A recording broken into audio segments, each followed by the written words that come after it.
Have you ever thought about how being by yourself could be more nourishing for your soul than any relationship? I know it might sound dramatic or even uncomfortable, especially if you were raised to believe that love is salvation, that loneliness equals failure, and healing can only come from others.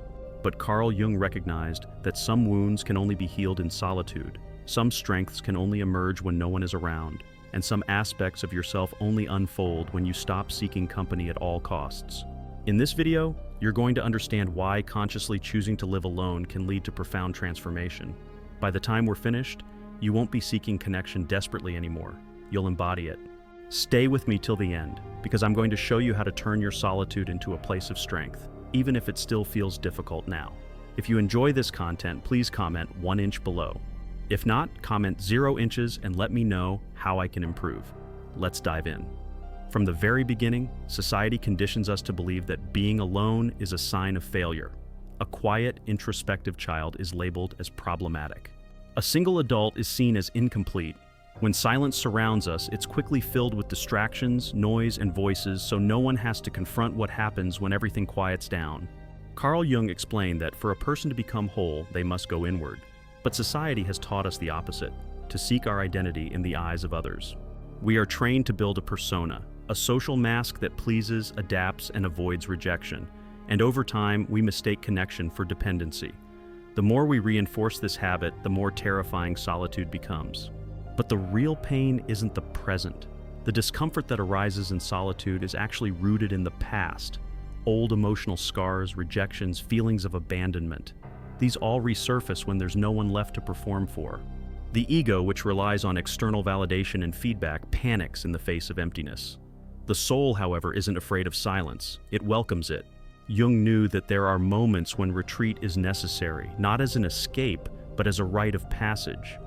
When we find ourselves alone without distractions, what emerges isn't emptiness. It's the unconscious material that was repressed. And that's where the real work begins.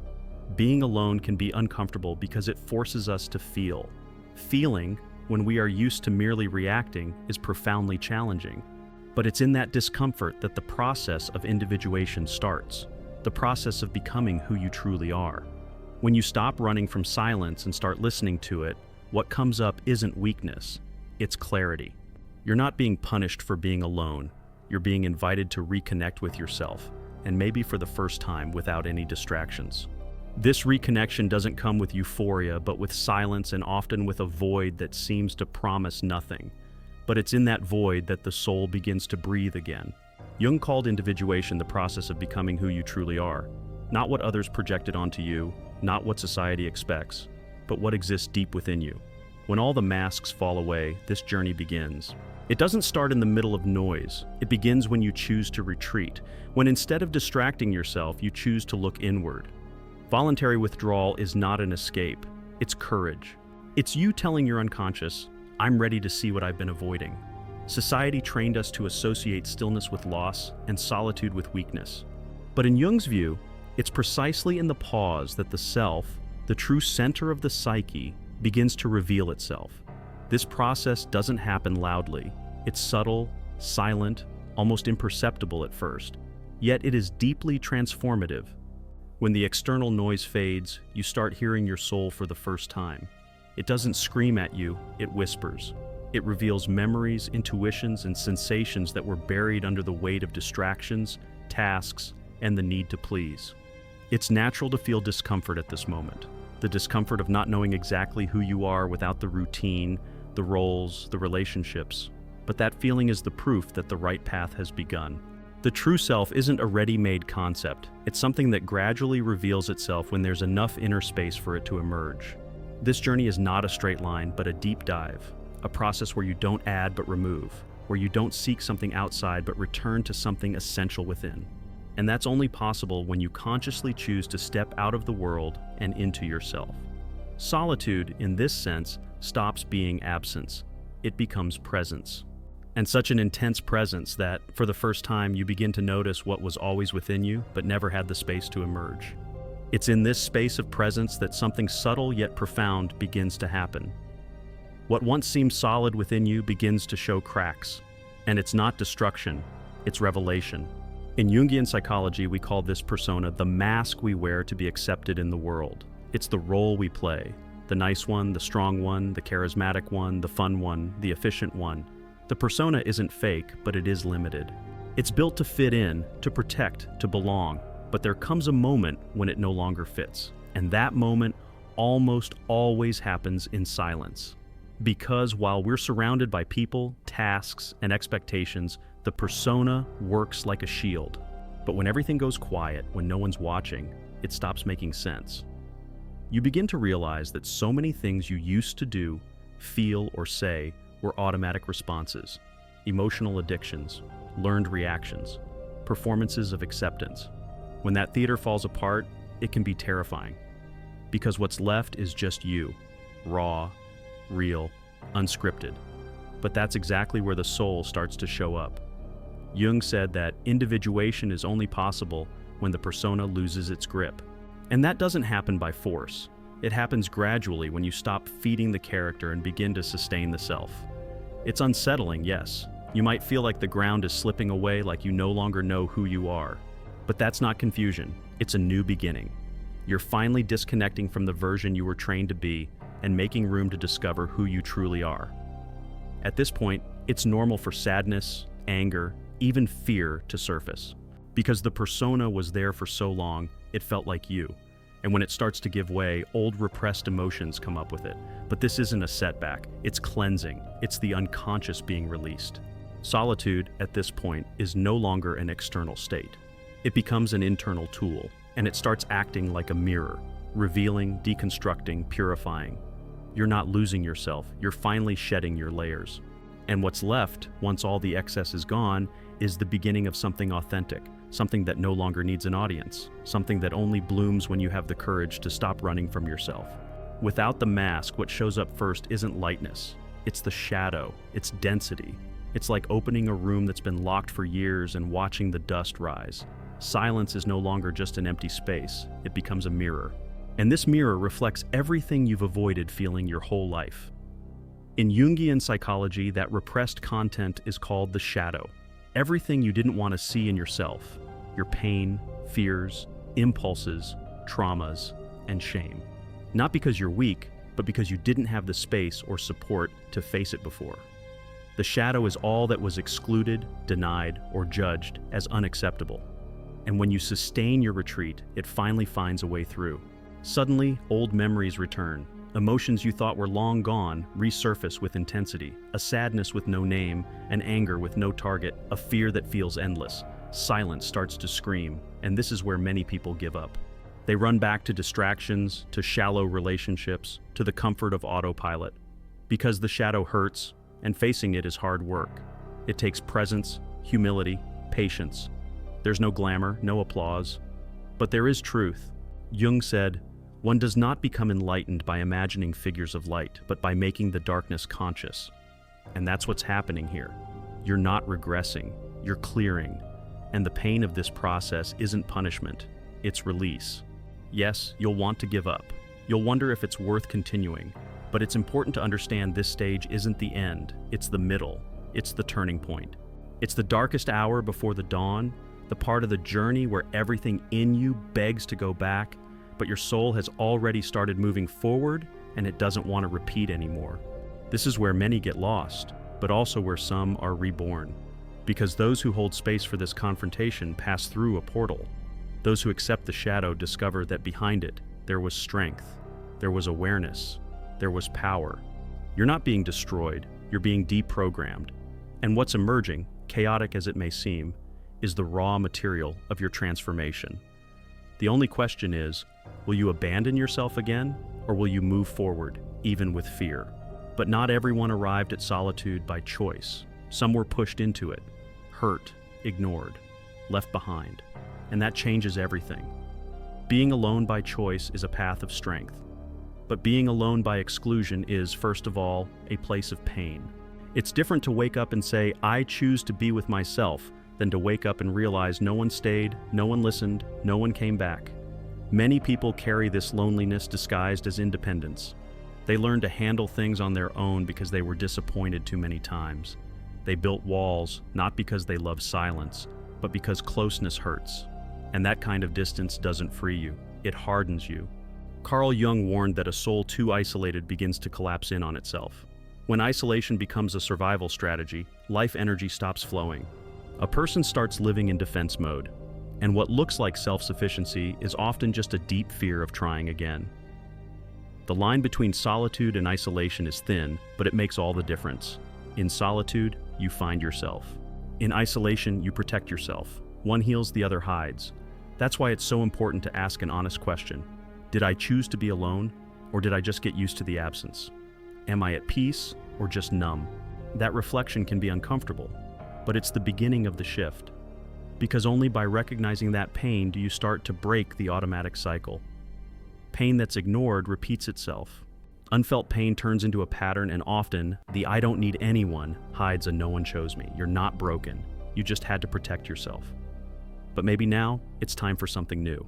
Time to let silence be a choice again, not a punishment. Time to release the weight of abandonment and walk toward yourself with presence, not with armor. True solitude heals. Forced solitude makes you sick. Recognizing that difference is an act of self-care and may be the first real step toward living in peace with who you are. When the soul begins to feel safe, the body responds, because the body also learned to live on high alert, to brace against rejection, criticism, abandonment, to tense up just to survive. The fear of not being accepted, of being forgotten, of being hurt again.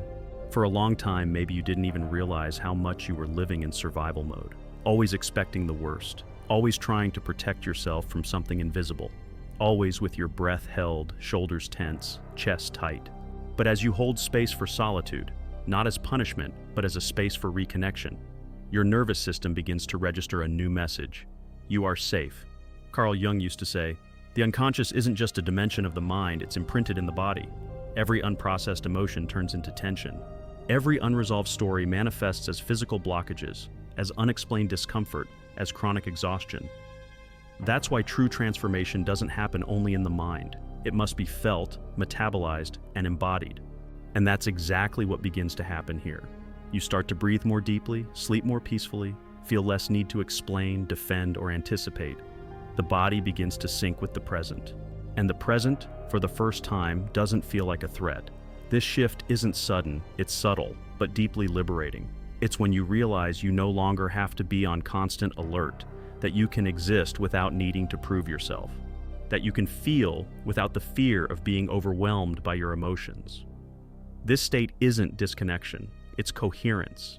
It's when your mind, body, and soul begin to operate on the same frequency, a frequency that doesn't require effort to exist.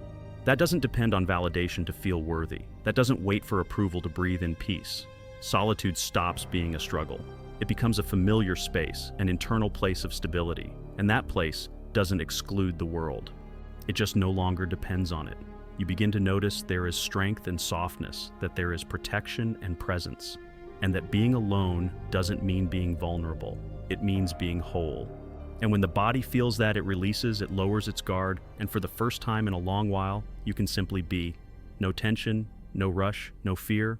With the body calmer and the nervous system at rest, something begins to emerge in a quiet, yet very real way. A silent perception, subtle, that doesn't shout or impose itself. It's like a whisper from within, a certainty you can't explain, but you feel. That's intuition.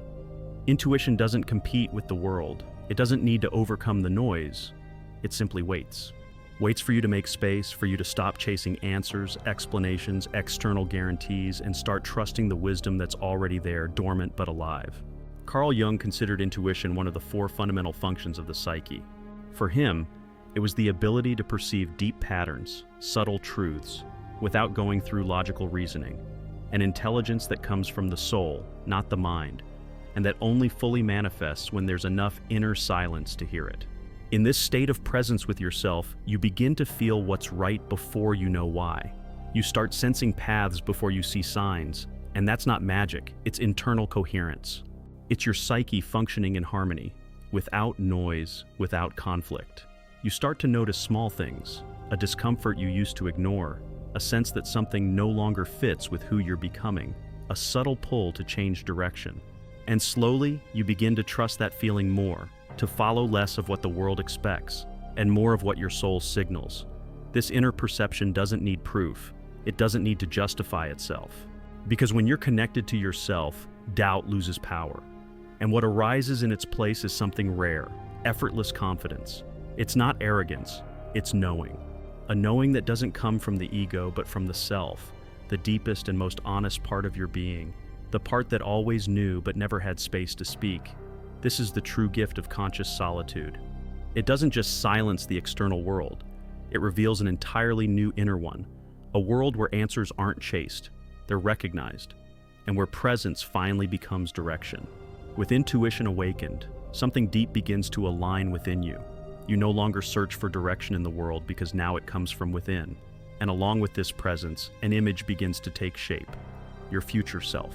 This isn't about idealizing a perfect version of yourself or pressuring yourself to become someone new. It's subtler than that. It's as if little by little you begin to feel the frequency of the person you're becoming. And instead of chasing them, you start walking with them. In Jungian psychology, the self is that guiding wholeness, the complete image of your soul in a state of coherence. That future self is a symbolic expression of that journey. It's not a character to reach, but an inner direction, a living compass. You begin to realize that what you've been looking for outside isn't something missing. It's something already vibrating inside you, asking for space. When you begin to live more aligned with that, decisions become easier, boundaries become clearer, relationships take on new meaning. This future self doesn't demand effort, it invites listening. It doesn't judge what you haven't yet become. It honors every step you've taken, and the closer you get to that presence, the more natural it becomes to say no to what no longer fits and yes to what resonates with truth. It's as if you begin to inhabit this new energetic space, even before it fully materializes. You feel the peace before the achievement, the freedom before the external change. And that strengthens you because now you have a place to act from, not just something to chase after. This movement is silent, but it changes everything. What used to be a goal becomes a frequency. What used to be a dream becomes a state. And you stop waiting for the world to change in order to live in peace. You live in peace and the world begins to respond. This is the kind of presence that doesn't demand, doesn't beg, doesn't adapt. It leads. And because of that, it transforms. You're no longer running from the past, nor merely healing the present. You are finally becoming someone capable of holding what you once dreamed of. Up to this point, much of your journey has been about healing, about silencing the noise, facing the pain, holding the transformation. But something shifts when you start living in alignment with that future self. You're no longer trying to fit in. Now you hold, you emanate. It's as if little by little your energy stops being a reaction and becomes a presence. You stop reacting, stop adapting to your environment, to expectations, to the noise. And you begin to radiate a frequency that comes from within, a frequency that organizes everything around you. In analytical psychology, Jung spoke of the regulating center of the psyche, the self. When you align with it, your energy becomes coherent. You stop being ruled by lack, by the need for acceptance, by the fear of rejection. Your emotional field becomes more integrated, and the world senses it. People start treating you differently. Situations that used to repeat disappear. Draining dynamics dissolve, not because you became someone else, but because you stopped vibrating with what sustained them. You no longer need to convince anyone or prove anything. Your presence speaks for you. It says, I listened to myself, I honored myself, and I won't abandon myself anymore to fit into what doesn't serve me. This state isn't about arrogance, it's about integrity. You don't impose, you stand your ground. You don't shut down, but you also don't shrink to please. And that stance is deeply magnetic, because where there was once seeking, now there is center. You start to notice that you attract experiences that reflect your new internal state, not as a reward, but as a natural consequence of who you've become. The external world begins to mirror your inner world, and that changes everything. That's the beauty of conscious solitude. It doesn't just change you from the inside. It rearranges the field around you, and you realize in practice that you don't need to chase belonging when you are whole. Life comes to you. Now your presence doesn't beg, it radiates, and what it emits comes back. When your energy stabilizes, love changes meaning. It stops being a place where you dissolve and becomes a space where you share. Because now you're no longer craving someone to complete you. You're whole enough to love without losing yourself. Conscious solitude teaches that in practice, because it shows you that you can exist fully, even without a romantic bond, that peace doesn't depend on someone's presence, and that true love only blooms when you're no longer trying to be saved by it. Carl Jung said, "No healthy relationship can be born from dependency. For a true meeting between souls, each must first find its own center. Otherwise, what we call love becomes fusion, and fusion, over time, turns into a cage. You begin to clearly see the bonds you used to accept out of fear, the concessions you made just to not be left, the silences you swallowed to keep the peace. All of that now feels dissonant, because when you're whole, your heart no longer tolerates what wounds your essence. And that doesn't mean becoming cold, distant, or unreachable. On the contrary, it means loving with more presence, more truth, more awareness. Loving because you overflow, not because you lack. Loving by choice, not for salvation. In that state, you no longer need the other to recognize you in order to know who you are. You don't shapeshift to fit into shallow affections. You offer yourself fully, and for that reason, you only stay where wholeness is mirrored. This kind of love doesn't require control, doesn't beg for return, it flows. And when it finds reciprocity, it creates something rare, a connection where two people walk side by side without one needing to shrink for the other to exist. That's what solitude prepares you for, a heart capable of holding love without losing itself to it. And when or if that love arrives, it won't find halves waiting to be completed. It'll find someone who already knows how to be whole, someone who chose to stay with themselves before choosing any other company. Now that you recognize the value of conscious solitude, a question may arise. How do I begin to sustain this state in daily life? The answer is simple but powerful: presence. And the best way to start is by creating a space where you can reconnect with the version of yourself that already lives in peace. This exercise is a practice of active imagination, a core concept in Carl Jung's psychology. Unlike simple positive visualization, active imagination is a bridge between the conscious and the unconscious. It's a symbolic conversation with the deeper parts of your psyche, and that's why it can provoke real change in how you feel, choose, and live. The idea is to create an inner encounter with what Jung would call the self, your wholeness, your wisdom, your direction. For that, you'll dedicate a few minutes to silence, but not just any silence, a silence with intention. Here's how the exercise works. You sit in a quiet place, close your eyes, and breathe deeply until you notice your mind beginning to slow down. Then mentally, you repeat the phrase, "I am here." This simple affirmation isn't an empty mantra. It's an anchor, a reminder that you've come back to yourself. Next, you imagine freely, without forcing, a version of yourself that already lives in peace. This image might be vivid or just a feeling. What matters is that it symbolizes your state of coherence, clarity, and alignment with what's true in you. Observe this version closely. How does it move? How does that version of you breathe? How do they handle life's challenges? What do they no longer carry? Then ask two questions in your mind. The first, what did you let go of to get there? The second, what do I still need to see? And then just listen. The answer might come as a phrase, an image, a memory, or even a silence full of meaning. Don't judge, just receive. At the end, thank them internally and say with intention, "I see you, and I walk toward you." This phrase seals the encounter. It's not about creating a fantasy. It's about making a commitment to the most conscious version of who you already are. This exercise might seem simple, but it works on a deep level. It trains your mind to access states of presence. It redirects your attention inward, and over time, it strengthens your bond with what is most whole in you. It's a symbolic step, yes, but every true new beginning starts with a symbolic gesture, a quiet movement that says, "I've come home."